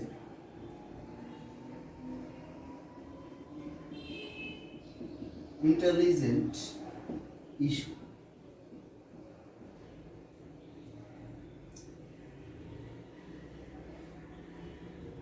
ডিতে দিছে রোলিং। আচ্ছা, প্রথমে আপনি খেয়াল করেন এই অ্যাভেজিং শব্দটা কিন্তু আপনার প্যাসেজ আছে, রাইট? অ্যাভেজিং শব্দটা আপনার প্যাসেজ আছে। এগুলো একটা দেখা মাত্র আপনার অ্যান্সার হয়ে যাওয়ার কথা। কিসের জন্য? এটা কয়টা শব্দ? একটা শব্দ। তাহলে এটা হবে না, এটা হবে না, কাহিনী শেষ। আমি প্যাসেজ থেকে মেলাই দিয়েছি। দ্বিতীয়ত আসে প্যাসেজ, এটার চেহারা কি? আইএনজি। সুতরাং এইটার মতো যেগুলো আছে আরো যদি 14 করে আসে, সবটার সাথে কি হইব? আইএনজি যোগ। তো অ্যান্সার হবে কোনটা? আইএনজি। আচ্ছা, রোলিং ইন্টারেস্ট আমার কি কোনো অর্থ জানার দরকার হইতেছে? কোনো অর্থ জানার দরকার হইতেছে না। আচ্ছা, এটা হলো একটা সিস্টেম। ঠিক আছে, আরেকটা বিষয় হলো যদি আমি এখান থেকে দিয়ে দিতাম ভাস্ট। ভাস্ট মিন্স এরকম দিয়ে দিল ভাস্ট মিন্স। আচ্ছা, দিয়ে স্যার এইখানে এ নাম্বারে দিল ট্রেমেন্ডাস। আচ্ছা, বি নাম্বারে দিল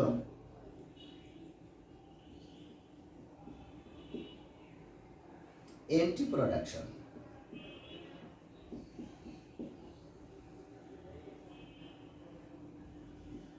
সি নাম্বারে দিল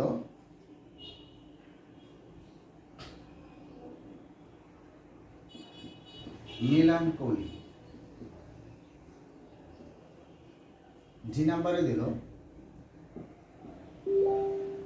এনার্জি। আচ্ছা, ঝামেলা হতেছে এটার অর্থ আপনি জানেন না। বাস্টের অর্থ জানেন না, রেমেন্ডেন্স অর্থ জানেন না, অ্যান্টি প্রোডাকশন, মেলানকলি, অ্যানার্কি কিচ্ছু জানেন না।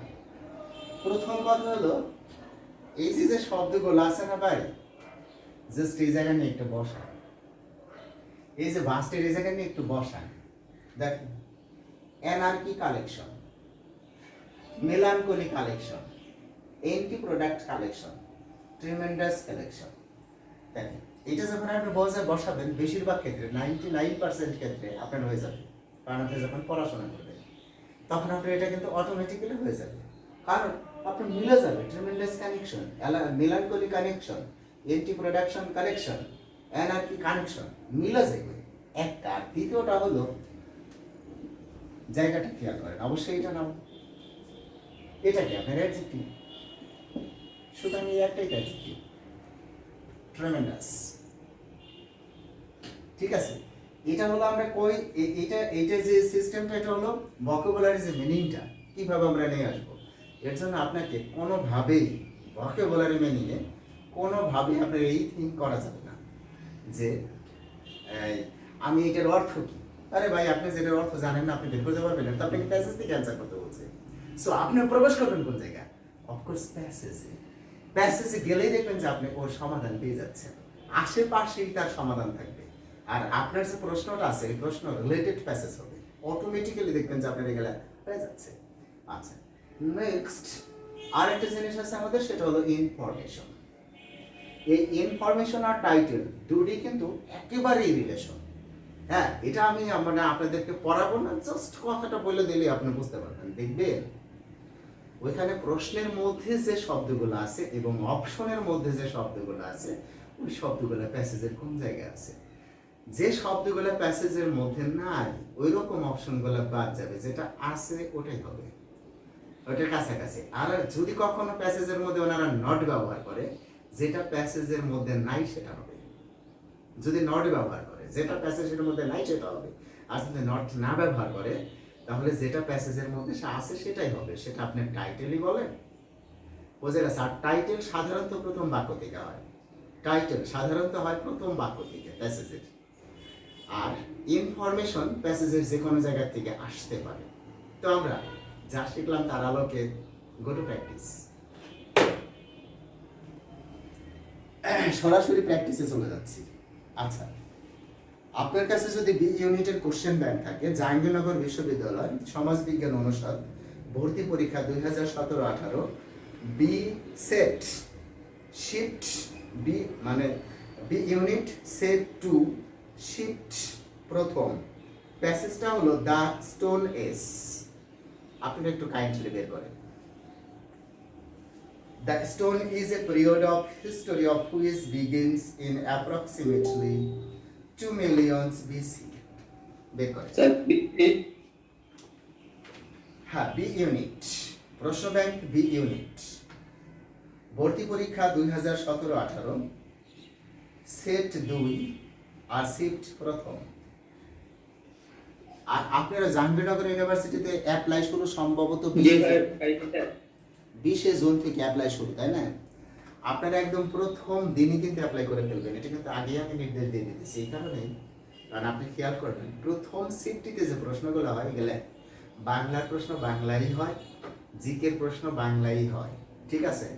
সমস্ত আর ইংরেজি প্রশ্ন তো ইংরেজিতেই হবে। আর যখন আপনার শিফট একটু আগে যাবে 3, 4, 5 নাম্বার শিফটে চলে যাবেন, ওগুলো এখানে ইংরেজিতে মেরে দেয়, যে কারণে প্রবলেম হয়ে যায়। আর এখানে এটা কেন করে? কারণ এখানে অনেক টিচাররা বুঝে যে ওদের প্রথমে যে কোশ্চেনটা দেয় ওই প্রশ্নটা তো আউট হয়ে যায়, 10টার মধ্যে আউট হয়ে যায়। অনেকেরই তো ব্রেন ভালো, পুরাটা মুখস্থ করে আসে অন্যকে চান্স পাওয়ার জন্য। সে আইসে গেলে বোঝান শুরু করে, কিন্তু ও পরের শিফটে যায় দেখে খালি ইংরেজি দাদার মধ্যে করে যায়, ঠিক আছে? এটা একটা কৌশল অবলম্বন করে ইউনিভার্সিটি, এটা আপনাকে বুঝতে হবে। এই জন্যে যেদিন অ্যাপ্লিকেশন শুরু হবে যত আগে সম্ভব অ্যাপ্লিকেশন করবেন, আপনার ফার্স্ট শিফটিতে পরীক্ষা হয়ে যাবে। অর্থাৎ প্রথম, দ্বিতীয়, তৃতীয় এই 3টে শিফটের মধ্যে যদি আপনি পড়েন, হ্যাঁ 20 তারিখ থেকে। হ্যাঁ, তাই মনে করেন যে আপনার প্রথম 3টে শিফটের মধ্যে পড়েন, যদি আপনার কপাল ভালো, অনেক ভালো, এরাই কিন্তু বেশি চান্স পায়, আপনি খোঁজ নিয়ে দেখবেন। আচ্ছা পরের মাসের 20 তারিখ থেকে না স্যার? হ্যাঁ পরের মাসের 20 তারিখ থেকে। জুন মাসের 20 তারিখ থেকে, হ্যাঁ মানে আপনি কালকে থেকে না, জি স্যার। জুন মাসের 20 তারিখ থেকে। ওকে, আমরা প্যাসেজটা একটু দেখি। আপনাদের কাছে সম্ভবত সবারই আছে, the stone age was a period of history. এটুকুই পড়বো, আর পড়বোই না, কারণ প্যাসেজ পড়া আমাদের মুখ্য উদ্দেশ্য না, আমরা সরাসরি প্রশ্নের মধ্যে চলে যাবো। দেখ স্যার কত পেজ? আমার তো এটা নতুন বই 63 পেজ, এটা হলো আমার জয়কলি পাবলিকেশনের প্রশ্ন ব্যাংক, কিন্তু আপনার কাছে কোনটা আছে তা তো আমি জানি না। এই জন্য আমি বলতেছি, বলে জাহাঙ্গীরনগর বিশ্ববিদ্যালয় সমাজ বিজ্ঞান অনুষদ ভর্তি পরীক্ষা 17-18 ইউনিট বি সেট 2 শিফট 1।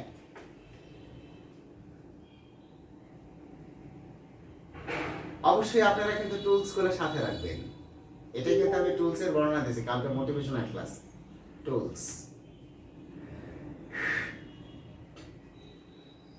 যাই হোক, আপনারা কি সবাই পাইছেন? জি স্যার, জি স্যার। ভেরি নাইস, ওকে গো। সরাসরি আমরা চলে যাই। The passage is concerned with, the passage is concerned with, ভাই এই যে the passage is concerned with, এগুলোর যে অর্থ বুঝন লাগবো, অমুক করণ লাগবো, তমুক করণ লাগবো, কিচ্ছু না। এই প্যাসেজ কথাটা উল্লেখ করছে মানেই তো কি টাইটেল চাইছে। তো প্যাসেজ তো টাইটেলই স্যার, টাইটেল সাধারণত প্রথম বাক্যের মধ্যেই থাকে, আপনি পায়ে যাবেন। দেখেন, the stone age is a period of history which be going to, আর এত বড় লাগবো না, আগে যাবি কাজ নাই। এনে স্টোন এজ পাইছেন, দেখেন এটার মধ্যে নিচে এটা আছে, এটা আছে না নিওথিলিকেস, পেলোথিলিকেস, স্টোনেস, আইসেস। সো অ্যান্সার সি নাম্বার, শেষ। আর আপনি যখন এই প্যাসেজ নিয়ে যখন আপনি মাথা ঘামাবেন, কনসার্ট অর্থ কি, নিওথিলিক অর্থ কি, পেলিওথিলিক অর্থ কি, স্টোনেস, আইসেস, আল্লাহ গেলে কারে কয়, আপনি শেষ। অর্থাৎ এই আপনার ভার্সিটি লেভেলে বা বিসিএস লেভেলে যে প্যাসেজগুলো দেয়, আরে ভাই এই প্যাসেজের জন্য আপনি সময় পাবেন এখানে 3 মিনিট, আর আমি আপনাকে 1.5 মিনিটের মধ্যে অ্যান্সার ক্লিয়ার করে দেবো, 5টাই হোক। বুঝে গেছে? 3 মিনিটের মধ্যে আপনি ফুলফিল অ্যান্সার হবে যদি আপনি চান, আপনার ব্রেন যতই নর্মাল হোক, কোনো কিছুই না। আসেন 12 নম্বরে, the stone age was divided into, আপনি খালি খুঁজে বের করবেন এই যে মূল ফোকাস জায়গাটা, ভাগটা, ডিভাইডেড ইনটু, হ্যাঁ দেখবেন ওইটা পরে অ্যান্সার আছে। হ্যাঁ, তো খুঁজে বের করেন ডিভাইডেড ইনটু, প্যাসেজের মধ্যে আছে, খালি পড়বেন না, খালি হলো ওইভাবে চলে যাবেন, দেখবেন যে অটোমেটিক্যালি ওই ধরনের শব্দ আপনি খুঁজে পাবেন। এই যে দেখেন ডিভাইডেড ইনটু, পাইছেন আপনি? 1 2 3 4 নম্বরের লাইনে আছে ডিভাইডেড ইনটু, পাইছেন কি আপনারা? জি স্যার। দেখেন তারপরে কমা কমা দিয়ে লিখছে, প্যালিওথিলিক, প্যালিওথিক, ম্যাসিওলিথিক অ্যান্ড নিওলিথিক। কয়টা লিখছে? 3টা। সো আপনার অ্যান্সার কোনটা এখানকার? 3 3 শেষ। আচ্ছা, গুণে দিছে, ওনারা যেখানে লিখে দিছে আপনার এনে গুণ বের করছে, কাহিনী আর কিছুই না। আর যদি আমরা এখানে স্টোনেস ওয়াজ ডিভাইডেড ইনটু অর্থটা কি, অমুক কি তমুক কি মরছে, কিছু না, এটার নাম কিন্তু রিলেশন। এই যে আমি যা করাইতেছি এটার নাম কি? রিলেশন। আসেন 13 নম্বরে, which of the following was developed earliest. আচ্ছা, which of the following was developed earliest. আচ্ছা, এই যে ডেভেলপড যে ভাগটা আপনি পাইছেন, আর্লিয়েস্ট বা ডেভেলপ, হ্যাঁ এই ধরনের কোনো শব্দ পান কিনা আপনি একটু ভালো করে খুঁজে দেখেন, পাওয়া যাবেন। দেখেন আপনার এই যে ডেভেলপের দেখেন, during the first period the first hazard and use of fire for heating and cooking were developed. এই বাক্যের মধ্যে আপনি কি পাইছেন দেখেন তো, শুরু দিকে কি পাইছেন? হ্যাসেট, এই যে দেখেন হ্যাসেট, হ্যাসেট পাইছেন কিন্তু শব্দটা, হ্যাঁ। আর এরপরে ফিশ কুক, এটা কি পাইছেন? আর ব্রো অ্যান্ড অ্যারো একই বাক্যের মধ্যে পাইছেন। আচ্ছা, পটারি একই বাক্যের মধ্যে পাইছেন? পান নাই, এই বাক্যের মধ্যে হ্যাসেট আছে, অ্যান্সার আছে হ্যাসেট, বি নাম্বার অ্যান্সার কারেক্ট। এগুলোর নাম কি? রিলেশন। আর যখন আপনি কইতেন হ্যাসেটের অর্থ তো আমি জানি না গোড়া দিয়ে, এটা আমি কি করব?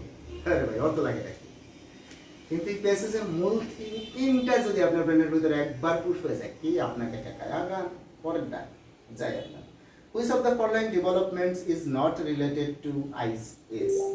হ্যাঁ, আইস এস যে জায়গা আছে ওই জায়গায় যায় দেখবেন যে যেহেতু নট লেখছে কোন শব্দটা নাই, আপনি এই জিনিসটা একটু খেয়াল করে দেখবেন, ঠিক আছে? যেহেতু নট লেখছে কোন শব্দটা নাই, আইস এস আমরা মাঝখানে পেয়েছি as a result of the ice age which evolved about 1 million years into the Paleolithic age, people were forced to seek shelter in caves, wear clothing, দেখেন এই যে ক্লোথিং কিন্তু পাইছি, ঠিক আছে? বাক্যের মধ্যে ইউজ ফায়ারিং এটাও পাইছি। তারপরে আপনার ফার্মিং মানে কৃষিকাজ এ সম্পর্কে এই বাক্যের মধ্যে আছে কোনো না কোনো জায়গায়, কিন্তু লিভিং ইনডোরে যে বাইসা থাকা লিভিং ইনডোর ইয়ে কিন্তু প্যাসেজের কোথাও আপনি তালাশ করে পাবেন না, নাই, যেটা নাই ওইটি। আচ্ছা, এরপরে আসেন আস্তে আস্তে আমরা স্যার। হ্যাঁ বলেন। স্যার আমার এখানে ফার্মিং অ্যান্সার দেওয়া। ভাই ভুল আছে। ও আচ্ছা স্যার, তাহলে লিভিং ইন দ্য হ্যাঁ ভুল আছে, অ্যানসার ঠিক আছে। সার্ভিং দেওয়া। জি জি ভুল আছে। এই ভুল ইনফরমেশনের জন্য আরো অনেক সমস্যা হয়ে যায় যে স্টুডেন্টসরা মেলাইতে পারে না এর সাথে। আচ্ছা, এরপরে আসেন ইন লাইন 14, এই প্রশ্নের মধ্যে 14 লাইনে আসিল এটা হয়তো, ঠিক আছে? তো 14 লাইন বলতে আমরা হয়তো একদম শেষের দিকে যে লাইনটা আছে বা দ্বিতীয় লাইন, এই বাক্যটা আমরা করতে পারি দ্য নিওলিথিক এজ, এই জায়গা থেকে লাস্টে আমরা বলে যেতেছি। যেহেতু 14 লাইন, এই লাইনের মধ্যে কি আছে? nomadic is the closest in meaning to, এখন 20 না ইনলাইন 20? জি আমার বলতে ইনলাইন 20 লেখা আছে। জি স্যার, আমারটা তো। এখানে লেখা আছে ইন লাইন 14, মানে ওনার বইনে এখানে 14 লাইন, ওনার বইতে এই এখানে 14 লাইন মিশছে, 14 লাইন লিখে দিয়েছে। আপনার ওখানে দেখেন আপনার 14 বা 20 নাম্বার লাইনে যে মিলছে চেকন করে লিখছে এই পাশে ও পাশে, যে কারণে হয়তো এখানে 20 নাম্বার লাইন লিখছে। বুঝতে পারছি স্যার।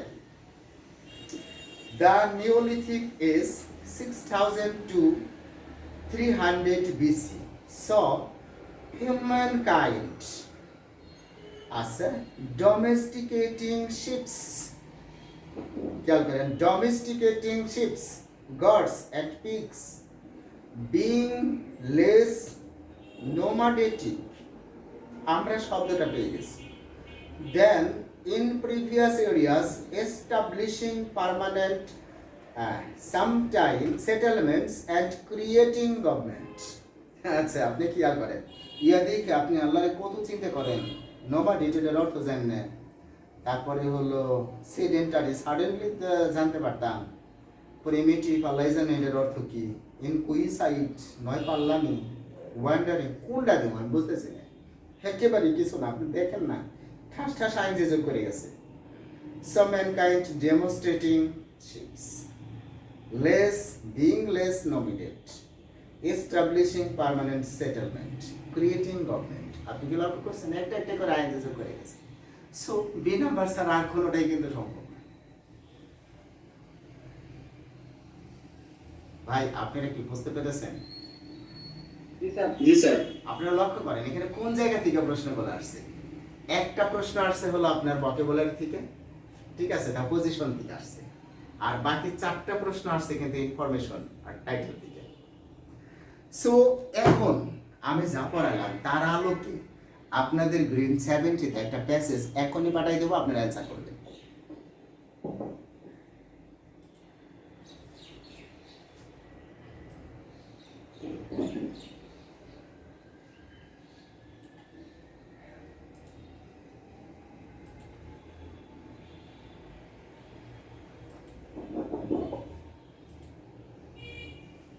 হ্যাঁ, আপনাদের গ্রেড 70-তে আমি একটা প্যাসেজ পাঠিয়ে দিচ্ছি,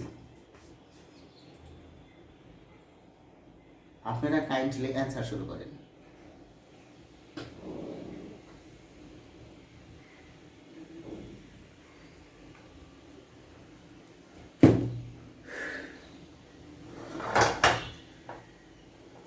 একটু বন্ধ করে দাও। কেমন কেমন লাগলো আপনাদের প্যাসেজ প্র্যাকটিসটা?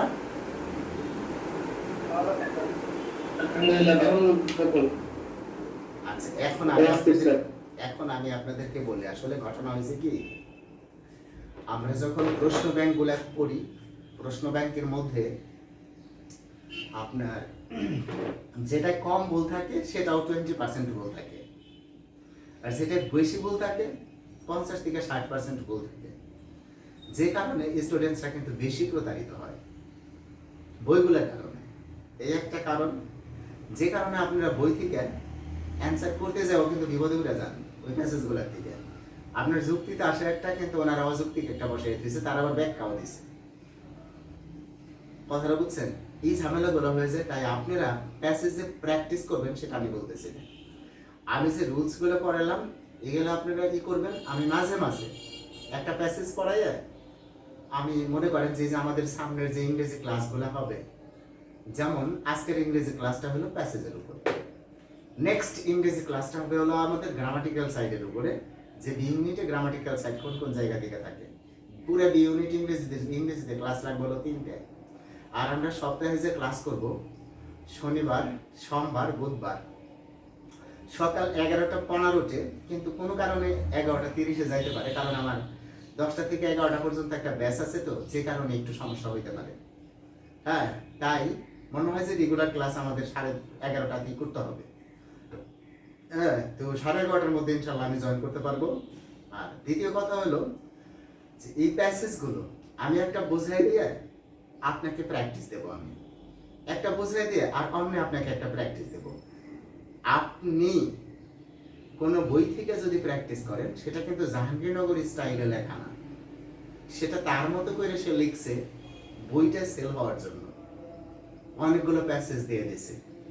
জাহাঙ্গীরনগর স্টাইলের যে প্যাসেজগুলো এগুলো প্রশ্ন ব্যাংকে আছে, ঠিক আছে? আর এই প্রশ্ন ব্যাংক থেকে আমরা একটা প্র্যাকটিস করব, প্র্যাকটিস করতে লাগবে 5 মিনিট, আর একটা আমি আপনাকে দেব, ওটার আপনার অ্যান্সার করতে লাগবে 3 থেকে 4 মিনিট। বুঝে গেছে? প্রতি ক্লাস শেষে ইংরেজি ক্লাস যখন আমাদের আসবে বা অন্য ক্লাস আসুক, যে আমরা শনিবার দিন করব হলো ইংরেজি ক্লাস, সোমবারে করব হলো আমরা বাংলা ক্লাস, ঠিক আছে? আর বুধবারে করব হলো আমরা ম্যাথ প্লাস আইকিউ ক্লাস, ঠিক আছে? এবং পাশাপাশি আমরা প্রত্যেকটা ক্লাসে জিকে, প্রতিটা ক্লাসে জিকে সম্পর্কে বলবো, এবং জিকে আপনি কোথা থেকে বলবেন আমরা পড়া দেব। হ্যাঁ, পড়া দিয়ে ওই ভিত্তিতে আমরা পরীক্ষা নেব। কিন্তু আজ আমরা এই ধরনের কোনো পদক্ষেপ নেইনি, আজকে প্রথম ক্লাস আপনাদের। হ্যাঁ, ক্লাসটা কেমন লাগবে জানি না, বুঝে গেছে? জাস্ট আপনাদের সামনে শো করলাম। আগামী সোমবার না, শনিবারে যে ক্লাসটা হবে, এই শনিবারে, আজকে তো বুধবার, শনিবারে যে ক্লাসটা হবে, শনিবারে ক্লাসটা নেওয়ার পরে আমি আপনাদের পরবর্তী সপ্তাহে কবে কোন তারিখে পরীক্ষা হবে, পরীক্ষার ডেট ঘোষণা সহ পুরো সিলেবাসটা আগেই দিয়ে দেব। তদ অনুসারে আপনার যা যা তথ্য দরকার, সমস্ত তথ্য, নৈর্ব্যক্তিক তথ্য আপনারা আমাদের গ্রিনটাস অ্যাডমিশন কেয়ার গ্রুপে পিডিএফ ফাইল আকারে পাবেন। হ্যাঁ, এছাড়া সাধারণ জ্ঞান সম্পর্কে আমরা আলোচনাও করব প্রতিটা ক্লাসে, কম আর বেশি, ঠিক আছে? যাতে কোনোভাবেই আমাদের মিস না হয়। আর 3টা ক্লাস লাগবে হলো আমাদের বি ইউনিটে ইংরেজি কভার করতে। তবে আমরা যা করলাম সবসময় প্র্যাকটিস থাকবে, যেমন আমি আজকে আপনাদের একটা প্র্যাকটিস দিলাম, ঠিক এরকম আবার প্র্যাকটিস দেবো, দিতেই থাকবো। হ্যাঁ, কিন্তু আপনি বইতে আবল তাবল পড়তে যেয়ে মাথা নষ্ট করেন না, কারণ যতই করেন আপনি কখন পড়বে না। আমি একটা বুঝিয়ে দেব, ওই আলোকে জাহাঙ্গীরনগর যেমন প্রশ্ন করে ঠিক অমন একটা প্রশ্ন করে আমি আপনাকে দেব। ওইটা যদি আপনি 5টা অ্যান্সার করতে পারেন, বাস আপনার যেটা আসবে সেটা আপনি 5টা অ্যান্সার করতে পারবেন। কারণ আমরা সোর্স অফ কোশ্চেন সম্পর্কে না জানার কারণে, ঠিকভাবে না জানার কারণে, বইয়ে ভুল উত্তর থাকার কারণে, অধিক পড়া সত্ত্বেও আমরা কিন্তু ভালো কিছু করতে পারি না। কিন্তু আমাদের কি পড়তে হবে, একদমই সব কিছু করার দরকার নেই, ঠিক আছে? আজকে বুধবার, শনিবার পর্যন্ত আপনি কি করবেন? আপনার কাছে যা আছে জিকে রিলেটেড কোশ্চেন ব্যাংক এগুলা যা আছে আপনি এই কয়দিন আপনার মতো পড়েন। শনিবার দিন থেকে আমরা ফাইনাল ডিরেক্ট দেব, কারণ এর মধ্যে অনেক স্টুডেন্ট আছে তারা এখনো আমাদের সাথে অ্যাড হয়ে সারতে পারে নাই, যদিও তাদের ইচ্ছা আছে। ঠিক ওই কারণে আমি এই কাজটা করতে চাইতেছি এবং পূর্ণ ক্লাসটাই আমরা কিন্তু ভিডিও করে রেখেছি, পূর্ণ ক্লাসটাই, ঠিক আছে? তাই পরবর্তীতে যারা জয়েন করবে তারা কিন্তু এই বিষয়ে সুবিধাগুলো পাবে। এছাড়াও কোনো ক্লাস যদি রিপিট নেওয়া লাগে সেগুলোও আমরা নেব। আমরা আছি আপনাদের সাথে। জাহাঙ্গীরনগরের অঙ্গন আপনারা মুখরিত করেন, এটা আমরা চাই। আর একটা কথা কিন্তু আমি বারবার বলতেছি, প্যাসেজ কিন্তু আপনি প্র্যাকটিস করতে যে আওলাইন না, কখনোই আওলানের চেষ্টা করবেন না, বুঝে গেছে? কারণ কি, আবার এই স্যার কোয়েশ্চেন ব্যাংক থেকে প্র্যাকটিস করতে পারবো না? হ্যাঁ কোয়েশ্চেন ব্যাংক থেকে প্র্যাকটিস করতে পারবো না? না, এগুলো আমি প্র্যাকটিস করাই দেব। আমি প্র্যাকটিস করাবো একটা প্র্যাকটিস করতে পারবো না কি বলেছি? বুঝিনি কথাটা। বাড়িতে প্র্যাকটিস করতে পারবো কি বলেছি কোয়েশ্চেন ব্যাংক থেকে? মানে বাড়িতে কোশ্চেন ব্যাংক দেখে আপনি প্র্যাকটিস করতে পারবেন কিনা? জি, যে কোয়েশ্চেন ব্যাংক আর কি। না না, কেন করতে পারবেন না? আপনার কোশ্চেন ব্যাংকে অ্যান্সার ভুল থাকতে পারে, আপনি এখান থেকে আউলে যেতে পারেন। আর দ্বিতীয়ত, আপনি যে অ্যান্সারগুলো করবেন সেই অ্যান্সারগুলোর ক্ষেত্রে আপনি কিন্তু অ্যামালগেশন চলে আসতে পারে, এলোমেলো হইতে পারে, আপনি তখন আত্মবিশ্বাস হারিয়ে ফেলতে পারেন। কারণ আপনার যে প্রশ্ন আছে, আমি মনে করেন যে 20টা প্যাসেজ যদি আপনি করাই দিই, 20 বছরে যেগুলো আসছিল 25টা 30টা প্যাসেজ যদি আমি করাই দিই, একটা প্যাসেজ করাতে লাগবে আমার 5 মিনিট, আর একটা প্যাসেজ আমি তখন আপনাকে সঙ্গে সঙ্গে দেবো কারণের জন্য। সুতরাং আপনার কিন্তু বাড়তি এগুলো নিয়ে টেনশন করার কোনো দরকার নেই, আমার ক্লাসই এনাফ। অর্থাৎ এটা নিয়ে আপনার বাইরে প্র্যাকটিস করতে হবে না। প্র্যাকটিস আপনি কি করবেন সেটা হলো জিকে পড়বেন। হ্যাঁ, ইংরেজির জন্য প্র্যাকটিস করার দরকার নেই, যেখানে যা দরকার সেটা আমি পরে বলে দেবো যে এখন এটা করবেন, এখন এটা করবেন, সিরিয়ালি ক্লাসগুলো দেবো। কারণ অনেক পড়লেও চান্স পায় না, আর সে লজিক্যাল ও বইতে ঠিকভাবে করে সে চান্স পায়। হ্যাঁ, এক সময় 8টা 10টা প্যাসেজ আমরা করার পরে এক সময় আপনার ব্রেনটা এমন হয়ে যাবে, তখন আপনি প্র্যাকটিস করলে নিজেই ধরতে পারবেন যে এটা বেটার ভুল করছে। জি স্যার, বুঝতে পারছি। তো যাই হোক, আপনারা যারা নতুন আছেন, একেবারে এই বিভিন্ন ডিস্ট্রিক্ট থেকে জয়েন করছেন, গ্রিন টাচের সাথে থাকার জন্য আপনাদের সকলকে স্বাগতম এবং অসংখ্য ধন্যবাদ। পাশাপাশি একটু কমেন্টস করেন, সারা কেমন লাগলো আপনার ক্লাসটা? সায়রা,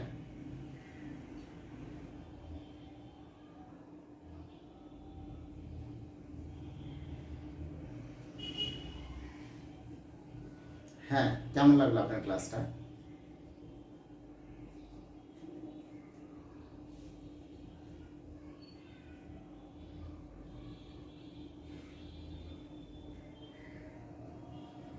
আশা করি এইভাবে যদি আমরা চালিয়ে যেতে পারি, ইনশাল্লাহ জাহাঙ্গীরনগর ইউনিভার্সিটিতে আমাদের সিট নিশ্চিত। আচ্ছা, রিফাত, রাকিবুল, কেমন লাগছে? অনেক ভালো স্যার। আলহামদুলিল্লাহ স্যার, অনেক ভালো লাগছে। এখন কি বিশ্বাস হইতেছে আপনাদের? ইনশাআল্লাহ স্যার। আমরা যদি চাই, আল্লাহ যদি চায়, সবাই যদি সম্মিলিতভাবে চেষ্টা করি, অবশ্যই সম্ভব। জাহাঙ্গীরনগর থেকে আমরা একটা সিটি চাইতেছি, জো বাইডেনের আসন চাইতেছি, বোঝা গেছে? কেন পারবো না? একদম গঠনমূলকভাবে আমি আপনাদেরকে ক্লাস উপহার দেওয়ার চেষ্টা করব। তো আজকে এ পর্যন্তই, ঠিক আছে? স্যার ক্লাসের লিংকটা কি মেসেঞ্জার গ্রুপে দিবে? ক্লাসের লিংক বলতে মানে এই ভিডিওটা মেসেঞ্জার গ্রুপে ছাড়বো কিনা? না, জি হ্যাঁ, ভিডিওটা মেসেঞ্জার গ্রুপে তো অবশ্যই ছাড়বো, কিন্তু যখন ছাড়বো আমি আপনাদেরকে বলে দেব যে এটা কিভাবে কি ধরনের, বুঝছেন? হ্যাঁ, আমি আপনাদের সাথে কথা বলবো, কারণ আপনারা যারা পেইড ব্যাচে আসছেন, কম বেশি সবাই আপনারা পেইড করছেন, ঠিক আছে? আর যারা নন পেইড ব্যাচে আছে তারা কিন্তু ওইভাবে পেইডিং এর মধ্যে যায় নাই, তারা দ্বিধা দ্বন্দ্বে অনেক কিছুতেই ভুগতেছে, ঠিক আছে? কিন্তু পেইড ব্যাচের ওরাই কেবলমাত্র যাতে পায়, ঠিক আছে? এবং আপনারা যাতে ক্লাসটা বারবার দেখতে পারেন, বারবার আপনি ক্লিয়ার হতে পারেন, এই ব্যবস্থা করেই আমরা ছাড়বো। স্যার টেলিগ্রামে আপলোড দিতে পারেন, টেলিগ্রাম একটা গ্রুপ খুলে ওখানে আপলোড দিতে পারেন। আচ্ছা, ঠিক আছে, আমরা এই বিষয়গুলো দেখতেছি, সবার সাথে আলোচনা হচ্ছে, যেটা আমরা ভিডিও করছি, ঠিক আছে? তাহলে আলোচনার সাপেক্ষে এটা আমরা দেখব। তো যাই হোক, সবাই ভালো থাকবেন, সুস্থ থাকবেন। আজকে এই পর্যন্ত।